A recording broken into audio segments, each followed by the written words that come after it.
हम जैसा बोते हैं वैसा ही पाते हैं। एक आदमी बल्ब बनाने वाली किसी कंपनी में काम करता था। वो हर रोज़ कंपनी बंद होने से ठीक पहले कंपनी के कुछ हिस्सों के चक्कर लगाया करता था। एक दिन वो आदमी कंपनी बंद होने से ठीक पहले अकेला ही कंपनी के फ्रीज करने वाले कमरे में गया, जहां गलती से उस कमरे का दरवाज़ा बंद हो गया। फ्रिज वाले कमरे का दरवाज़ा बंद हो जाने की वजह से अब वो आदमी वहीं फंस गया। हालांकि छुट्टी का वक्त हो चुका था, इसलिए सभी लोग अपने अपने घर जाने लगे थे। किसी ने भी इस पर ज़्यादा ध्यान नहीं दिया कि वो आदमी फ्रिज वाले कमरे में फंस गया है। कमरे में अकेला फंस जाने की वजह से वो आदमी घबरा गया, लेकिन थोड़ी देर बाद वो ये समझ गया कि अब तो 3-4 घंटे के बाद वो बर्फ बन जाएगा। मौत को पास आता देख कमरे में फंसा आदमी चुपचाप एक कोने में बैठ गया और भगवान को याद करने लगा। वो भगवान से जीवन में किए गए अपने बुरे कर्मों के लिए क्षमा मांगने लगा।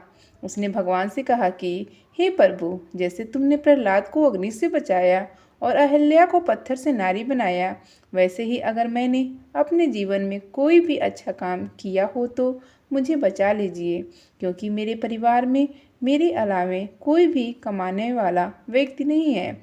मेरे बच्चे भी अभी काफ़ी छोटे हैं। वो आदमी मन ही मन भगवान को याद कर ही रहा था कि तभी उसे लगा कि कोई फ्रिज वाले उस कमरे की ओर आ रहा है। तभी उसने देखा कि कंपनी का सिक्योरिटी गार्ड आकर उस कमरे का दरवाज़ा खोलता है।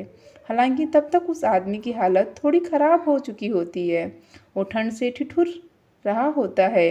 गार्ड फौरन उस आदमी को आग के पास ले जाता है, जहाँ थोड़ी देर बाद उसकी तबीयत थोड़ी सही होती है। उसके बाद वो आदमी उस गार्ड से पूछता है कि काका, आपको कैसे मालूम हुआ कि मैं अंदर कमरे में फंसा हुआ हूँ?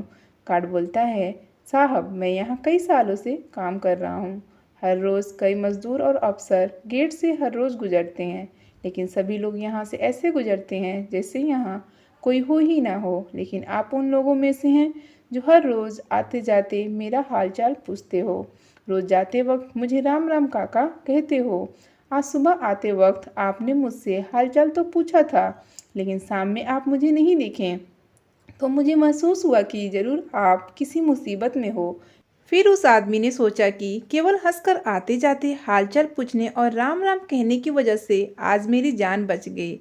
दोस्तों, इस कहानी से हमें यही सीख मिलती है कि हमें सबके साथ अच्छा व्यवहार करना चाहिए, चाहे वो हमसे कद में छोटा हो या बड़ा। इससे हमारा कुछ नहीं जाता और इन सब चीज़ों का फल हमें किसी न किसी रूप में ज़रूर मिलता है। तो आशा करती हूँ आज की कहानी आपको अच्छी लगी होगी, और कहानी देखने के लिए आपका बहुत बहुत धन्यवाद।